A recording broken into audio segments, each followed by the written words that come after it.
मी अचानक तुमच्या गावी आलोय. मला याच्या आधी आमच्या ननावरे साहेबांनी बोलवलं होतं, पण त्यावेळी मला संधी भेटली नाही आणि आज अचानक आलो इथे.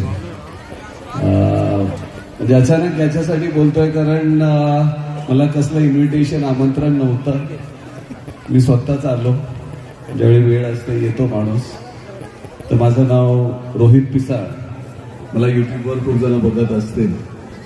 ह्या गावामध्ये आमचे मोठे बाबा पण इथेच राहतात. मोठे बाबा आहात तुम्ही? ठीक आहे, चला. मी इथे परभणीला आलो होतो. आपण एक बुद्धिस्ट बँक उघडतोय तिथे आणि ती बँक भारतभर असणार आहे. ती बँक फक्त आणि फक्त बौद्ध समाजाची असेल आणि माझीच असेल. माझी बँक, माझा समाज आणि माझा पैसा. मला कोणाचीही गरज नाही. मी माझ्या समाजासाठीच करतो. मी 39 कोटींची रमाईंची साडी बनवली. कदाचित 34 की 35 सांगितली, पण मी 39 कोटींची साडी बनवली. आणि त्या रमाईच्या कुंकूमध्ये जसा हिंदू धर्मामध्ये 33 कोट देव आहेत, म्हणजे 33 प्रकारचे देव, 33 कोट देव. त्याच्यामध्ये म्हणजे ब्रह्मा, विष्णू, महेश, वासू, रुद्र हे सगळे येतात. अशा जे तुम्हाला अन्न, पाणी, निवारा, वस्त्र देतात, हे सगळं देणारा माझा एकच देव, ते माझ्या रमाईचं कुंकू. म्हणून मी 33 कोटीचे हिरे त्या कुंकुवामध्ये लावलेले. मी ह्यावेळी पण 70 लाखाची एक बाबासाहेबांची फ्रेम बनवली. मागच्या 14 एप्रिलला 14 किलोचे गोल्डची बिस्किट्स बाबासाहेबांची बनवली. त्याच्या आधी मी 5 किलोचा बाबासाहेबांची वीट बनवली. हे सगळं आज मी गळ्यामध्ये बुद्ध घालतो, 1 किलोचा घालतो. मला काही लोक नावं पण ठेवतात की हा याच्याकडे भरपूर सोनं म्हणून दाखवतो. असं नाही आहे हो. आमची एक पिढी गळ्यात मडकं घालून फिरली होती. ती गळ्यामध्ये मडकं घालत होती आणि त्यांच्यामध्ये थुंकत होती. सगळ्यात घाण घेऊन दिवसभर फिरत असेल. म्हणून आज सगळ्यात शुद्ध बुद्ध घालून फिरतोय, अभिमानाने फिरतोय. एअरपोर्ट्सवर, 5 स्टार हॉटेल्समध्ये सगळीकडे जातो आणि सगळ्यांना सांगतो मी जय भीमवाला, अभिमानाने सांगतो. मला लाज वाटणार नाही कुठे. आणि आमच्यामध्ये आहेत काही बांडगोळ, त्यांना लाज वाटत असते. मी नाही त्यातला, मी तुमच्यातलाच आहे. आणि आजपर्यंत कोणी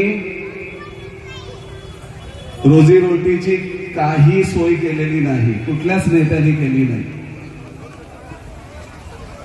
काही वर्षापूर्वी माझे मास्टर आहेत थायलंडमध्ये, तर ते म्हटलं की तू बाबासाहेबांविषयी इतकं बोलतोस.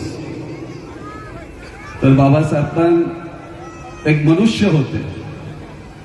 मग त्यांच्याकडून पण एखादी चूक झाली असावी. तर मी म्हटलं खरंच झाली आहे चूक. माझ्या बाबासाहेबांकडून एक घोर चूक झाली होती आणि ती चूक मी आता तुमच्या स्टेजवर मी तुम्हाला सांगणार आहे की बाबासाहेबांची मी चूक शोधून काढली आहे. बाबासाहेबांनी आजपर्यंत Kashmir, reserve bank of India, water, irrigation, electricity सगळी कामं केली. पण एका ठिकाणी चूक केली. आपल्यासारख्या नालायक समाजावर विश्वास ठेवला. आपण सगळेच नालायक आहोत आणि ही चूक आहे बाबासाहेबांची. आणि जर ती बाबासाहेबांची चूक तुम्ही आणि मी सुधरवायची आहे. जसं इस्लाममध्ये मोहम्मद पैगंबर नंतर कोणीच येणार नाही, तसं आपल्या बापानंतर कोणीच येणार नाही. कोणीच नाही येणार. आता कुठल्या नेत्याकडे बघू नका. आता कुठल्या आंदोलनात आपल्या पोरांना पाठवू नका, दगडी मारायला लावू नका. माझ्या बापानी कधीही हातात शस्त्र दिलं नव्हतं. माझ्या बापानी इकॉनॉमिक्सवर काम केलं, म्हणजे अर्थकारणावर काम केलं. आपण त्याच्यामध्ये कुठेच कोणी लक्ष देत नाही. माझ्या बापानी या समाजासाठी खूप काही केलं. एज्युकेशन सेंटर्स उघडले, पण आपली पोरं अभ्यासापासून दूर राहिली.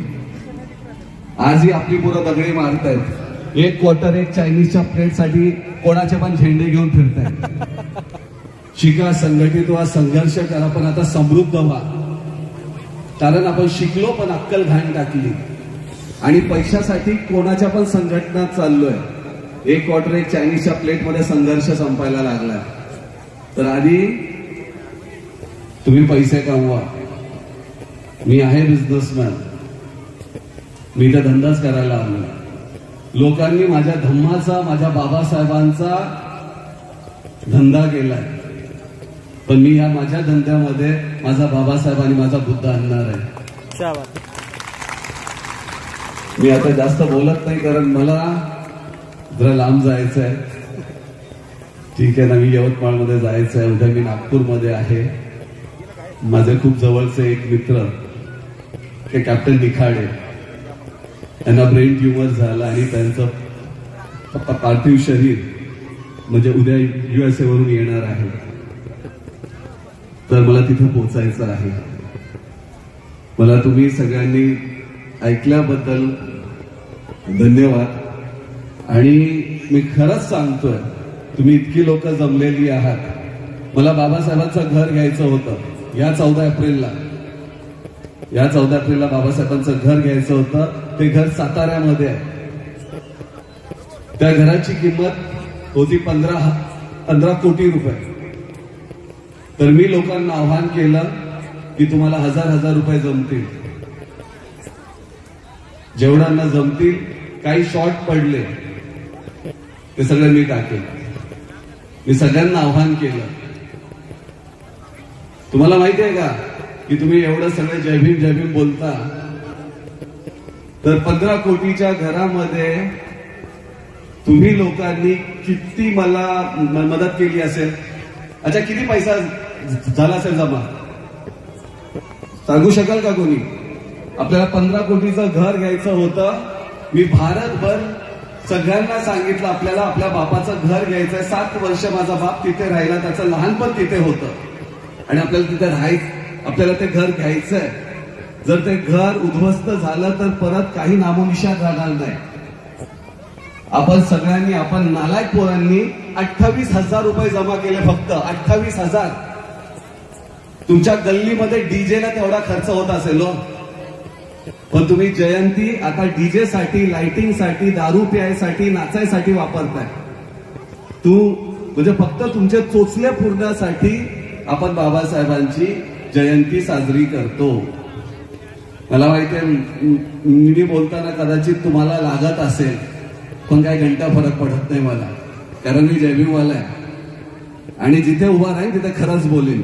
मी ते गोळी खाल्लेली आहे छातीवर, मी तरी जिवंत आहे. कॅन्सरमध्ये होतो तरी जिवंत आहे. माझे दोन्ही पाय तोडले होते, हात नव्हता मला, पण तरी जिवंत आहे, कारण जयभीमवाला आहे.